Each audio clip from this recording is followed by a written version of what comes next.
Bayangkan berada di tengah kejayaan Kerajaan Majapahit, salah satu kerajaan terbesar dalam sejarah Nusantara. Di sini, kita akan mengungkap misteri besar yang telah lama menjadi perdebatan. Apakah masyarakat Majapahit berbicara dengan bahasa ngapak yang unik, ataukah mereka menggunakan bahasa Jawa kuno atau bahkan bahasa Kawi yang misterius? Dalam video ini, kita akan mengeksplorasi bukti sejarah, prasasti kuno, dan naskah-naskah penting untuk mengungkap kebenaran di balik bahasa yang digunakan di Majapahit. Dari penggunaan aksara Kawi hingga peran bahasa Melayu, perjalanan kita akan mengungkap rahasia yang tersembunyi di balik dinding Istana Majapahit. Jangan lewatkan detail menarik yang akan membuka wawasan baru tentang bahasa dan budaya kerajaan ini. Jangan lupa untuk like, subscribe, dan nyalakan lonceng notifikasi agar kamu tidak ketinggalan penemuan menarik lainnya tentang sejarah Nusantara. Mari kita mulai perjalanan ini sekarang juga.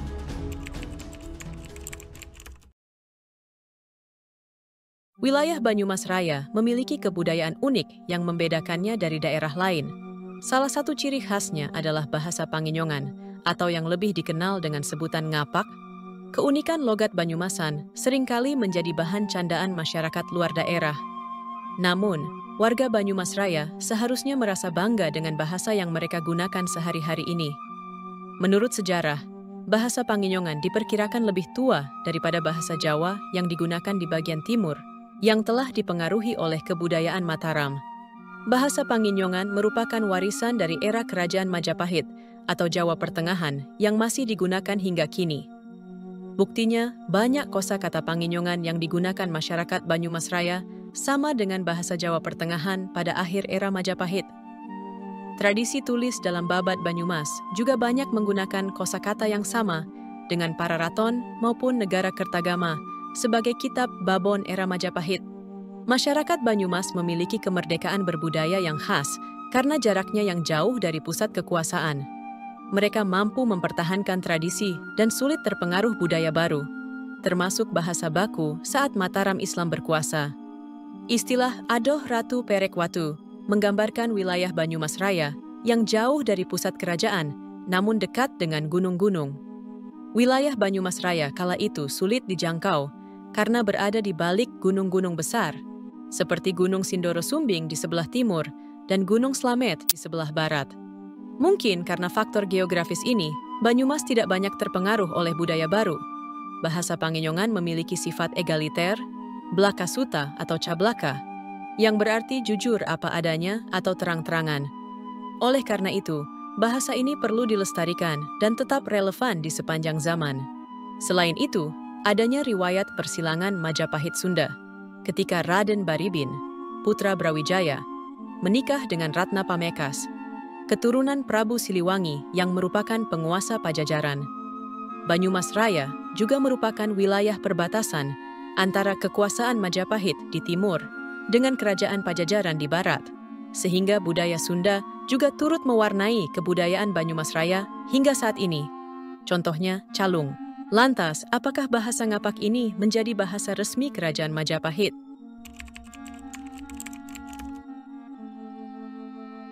Jika pada masa lalu pemilihan bahasa persatuan dilakukan melalui voting atau pemilihan umum, maka kemungkinan besar bahasa Jawa yang akan menjadi bahasa persatuan. Hal ini disebabkan oleh jumlah suku Jawa yang paling banyak dibandingkan dengan suku-suku lain di Indonesia pada masa itu. Namun, kenyataan bahwa bahasa Melayu diterima dengan sukarela oleh suku Jawa menunjukkan kebesaran hati mereka. Begitu juga suku-suku lain di Indonesia untuk bersatu menjadi Indonesia. Kebesaran hati suku Jawa ini dapat dipahami karena bahasa Melayu sudah digunakan sebagai bahasa persatuan dalam Kerajaan Majapahit. Dalam menjalankan hubungan dengan wilayah-wilayah Nusantara yang tunduk kepada Majapahit, kerajaan ini menggunakan bahasa Melayu. Kronik Van Koetai mencatat bahwa bahasa Melayu digunakan di Istana Majapahit, termasuk oleh Patih Gajah Mada yang fasih berbahasa Melayu. Patih Majapahit Gajah Mada, dalam catatan tersebut, mampu membahasakan bahasa Jawa ke bahasa Melajo. Bahkan Raja Majapahit juga menggunakan bahasa Melayu ketika mengetahui bahwa duta dari Kutai Kartanegara tidak dapat berbahasa Jawa, sehingga percakapan mereka berlangsung tanpa perantara. Kemampuan berbahasa Melayu oleh Patih Gajah Mada dan Raja Majapahit kemungkinan besar juga dimiliki oleh pejabat lainnya. Mengingat sistem kerajaan di Jawa pada masa itu bersifat paternalistik, para pejabat dan orang-orang berpendidikan di Majapahit juga cenderung memiliki kemampuan berbahasa Melayu.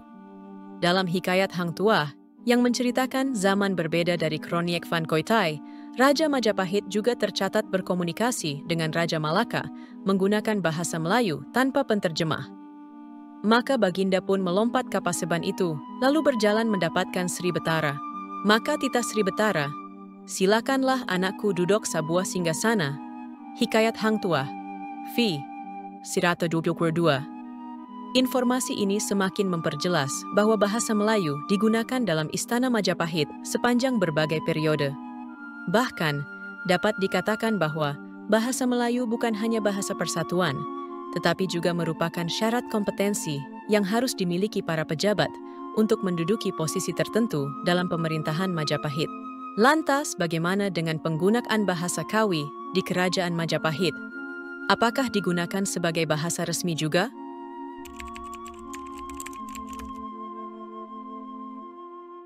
Bahasa Kawi, atau sering disebut bahasa Jawa kuno, adalah salah satu bahasa yang berkembang di Pulau Jawa pada zaman Kerajaan Hindu-Buddha di Indonesia.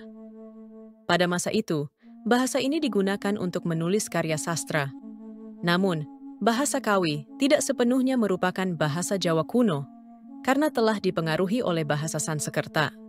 Bahasa Kawi dianggap sebagai nenek moyang bahasa Jawa modern dan juga mempengaruhi bahasa lain seperti bahasa Sunda dan Bali. Bahasa Jawa kuno digunakan oleh masyarakat Jawa, khususnya di Jawa Tengah, Yogyakarta, Jawa Timur, dan sebagian Madura. Bahasa ini memiliki banyak kosakata yang berasal dari bahasa Sanskerta, menunjukkan pengaruh kuat dari bahasa tersebut. Pada masa lalu, bahasa Kawi sering digunakan untuk menulis naskah kakawin atau puisi Jawa kuno. Ini dibuktikan dengan penemuan naskah-naskah sastra kuno, prasasti, babad, usana, dan purana. Seiring waktu, bahasa Kawi berkembang menjadi bahasa Jawa modern yang kita kenal sekarang, melahirkan berbagai dialek yang tersebar di seluruh Provinsi Jawa Tengah dan DI Yogyakarta. Berikut adalah beberapa contoh bahasa Kawi, beserta artinya. Agni, Siris Geni, yang berarti api. Aldaka, Siri Gunung. Aditya, Siris Srengenge, yang berarti cahaya. Amerta, Siris Banyu. Urip, yang berarti abadi. Meskipun telah berkembang menjadi bahasa Jawa modern, bahasa Kawi masih dapat ditemukan hingga saat ini. Kita bisa mendengar bahasa Kawi dalam pertunjukan wayang kulit dan wayang orang, serta dalam beberapa tembang Jawa yang sering dinyanyikan di berbagai acara adat atau sebagai pengiring gamelan. Selain itu, bahasa Kawi juga sering digunakan sebagai nama tempat atau gedung. Jadi, apakah bahasa Kawi bisa dikatakan sebagai bahasa resmi Kerajaan Majapahit?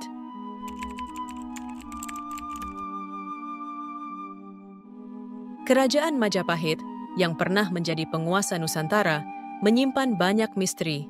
Hingga kini, bukti peninggalan Majapahit masih dapat kita lihat, seperti candi, arca, dan alat-alat yang digunakan pada masa itu. Kerajaan ini sangat identik dengan Pulau Jawa dan suku Jawa. Namun, banyak orang yang keliru mengira bahwa masyarakat Majapahit menggunakan bahasa Jawa, seperti yang digunakan oleh masyarakat Jawa saat ini. Faktanya, masyarakat Majapahit tidak menggunakan bahasa Jawa modern. Mereka berkomunikasi dengan bahasa Jawa kuno yang ditulis dengan aksara Kawi. Sementara itu, bahasa Jawa yang digunakan saat ini adalah bahasa Jawa modern yang ditulis dengan aksara Carakan atau Hana Caraka. Pada masa Majapahit, tidak ada konsep bahasa krama. Semua komunikasi berlangsung secara setara, tanpa pembedaan seperti ngoko atau krama. Lalu, kapan bahasa Jawa modern mulai digunakan? Bahasa Jawa modern lahir bersamaan dengan pengenalan aksara Hana Caraka yang dimodifikasi oleh Sultan Agung. Pada zaman Kerajaan Demak dan Pajang, bahasa yang digunakan diperkirakan masih mirip dengan bahasa Majapahit. Namun, kedatangan penjajah mengubah seluruh tatanan di Nusantara. Kerajaan Mataram yang dipimpin oleh Sultan Agung berusaha menghapus pengaruh budaya asing dan melakukan reformasi besar-besaran dalam bidang politik, militer, mistik, agama, dan budaya. Salah satu reformasi yang paling menonjol adalah dalam bahasa, aksara, dan sistem penanggalan.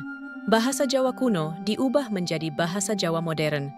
Misalnya, akhiran kata yang dulunya berakhiran a diubah menjadi o, seperti ula menjadi ulo.